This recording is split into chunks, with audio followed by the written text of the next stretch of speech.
hello friends बरायबाय बड जब info YouTube चेनेलाव आसा खालामो नोंथांमोना बयबो मोजाङै दङ दा फाइनाली फैनानै डेट फैथारसिगौ बेनो जाबाय BTC फरेस्ट फिजिकल टेस्टनि सायाव थाबैनो डेट फोसावसिगोन हाग्रामा महिलारि बिथाङा बेनो जाबाय BTC सरकारनि गोदान साख्रि फरेस्ट डिपार्टमेन्टआव दा बयबो रेडि नोंथांमोना जानांसिगोन दा बेखायनो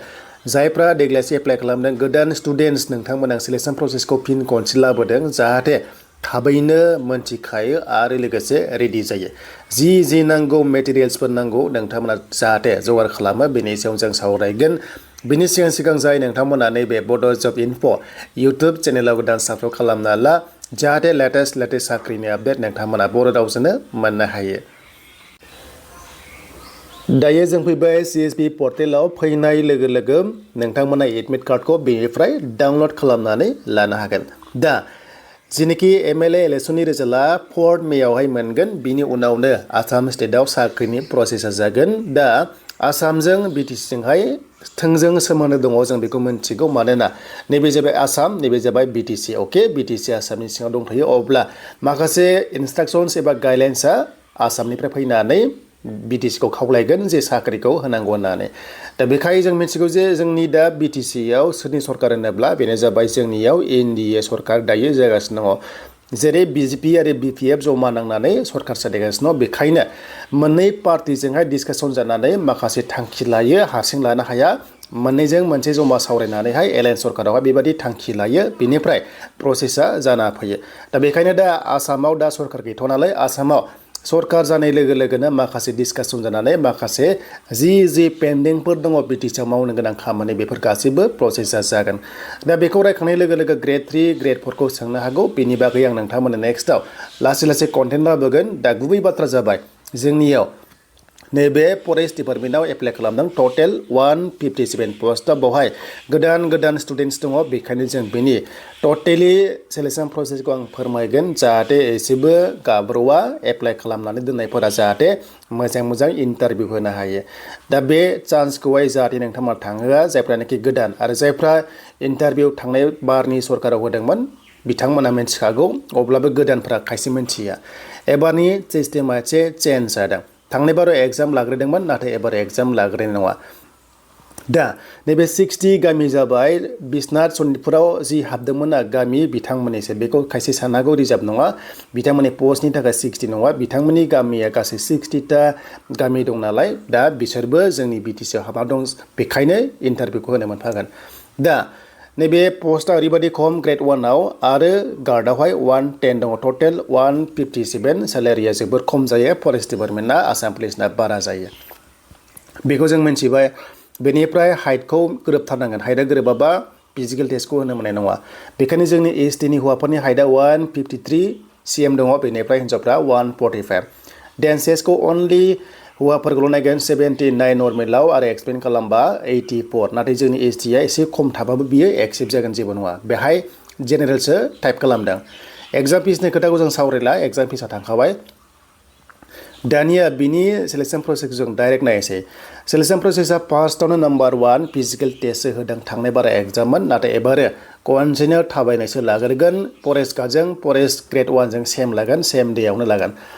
हौवाफोरा 26 किल'मिटार थाबायनांगोन हिन्जावफ्रा 16 किल'मिटार 4 घन्टायाव 4 आवार्सआवहाय बेखिनिखौ थाबायनांगोन देन बेयाव पास जाबाथाय नैबावहाय खुनु एग्जामनि मार्क्स गैया अके बाव खालि क्वालिफाइल' खालामनांगौ बावहाय एक्सेलनि खोथा गैया जायखिजाया 4 घन्टानि सिङावहाय हाबथारनांगोन 3 घन्टा हाबो ना 1 घन्टा हाबो नोंनि बाथ्रा देन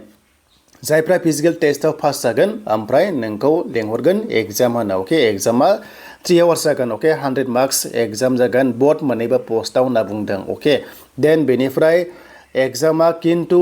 बियो एक्सट्रा जानाय चान्सआ दङ मानोना सिलेबासआ एक्सट्रा होदों देन जायफ्रा एग्जाम पास जागोन नैबावहाय किन्तु काट अफ लागोन बेवहाय काट अफआ बेसेबां थांगोन बहुत हाई लेभेल थांगोन काट अफ 100नि गेजेराव 90 एबा 95 थांनाय बारनि बादि थागोन नामा बेखौ जों साननांगोन मानोना पस्टआ खम दा थांनाय बारनि सरकारनि पस्टआ 414 मोन एबारो अनलि 157 पस्ट ओंखारदों बेखायनो बिनि काट अफआ एकदम गोजौ लेभेलाव थांगोन आरो जायफ्रा काट अफआव सहायो अब्लाथाय नोंखौहाय भाइभा टेस्ट खालामबावगोन बेनो जाबाय 20 मार्क्सनि भाइभा टेस्ट बेनिफ्राय नैबे भाइभा टेस्टजों नैबे एग्जामजों प्लास जानानै दाजाबनानै नोंखौ लास्टआव फाइनाल मेरिट लिस्टखौ फोसावगोन दा बेखायनो नोंथांमोना मोजाङै एग्जाम लिरनांगोन आरो बे एग्जामाव अफलाइन जागोन दे बेवहाय नेगेटिभ मार्किं गैया अफलाइन एग्जामावहाय अबजेक्टिभ टाइपनि नोंखौ आनजाद लिरहोगोन नाथाय एग्जामा एक्सट्रा जागोन मानो होनोबा बेवहाय सिलेबासानो एक्सट्रा खानाय जुदि फरेस्ट गार्डआव नों एग्जाम लिरनोबा बिनि कुइसना क्लास 10 लेभेलनि फैगोन आरो जुदि फरेस्टार ग्रेड 1 आव लिरनोबा नोंनि एग्जामनि पेपारा क्लास 12 लेभेलनि कुइसनखौ दानगोन बेखौ बुंदों बेखायनो बिनि एग्जामा एक्सट्रा जानाया रोखा जाबाय जों बेखौ हमनो हाबाय दा बेनो आरो बुजिबाय बेखायनो दायो जोंहा एप्रिल सोलिगासिनो दङ दा मेयावहाय जोंहा रिजाल्टआ नैबे मोनगोन अब्ला बे जुन आरो जुलाइआव फिजिकेल टेस्ट जानाय चान्सआ दङ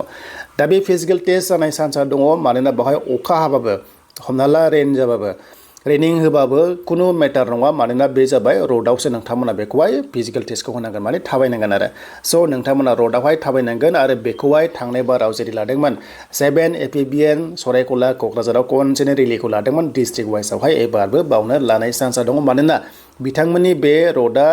माने फिजिकेल टेस्टनि थाखाय माने फेसिलिटिया मोजां थ' बेखायनो बावहाय फिजिकेल टेस्टखौ लागोन दा बेखायनो प्रेक्टिस खालामबाय थाखादो जि नांगौ जगार नोंथांमोना खालामना लाखादो थाबैनो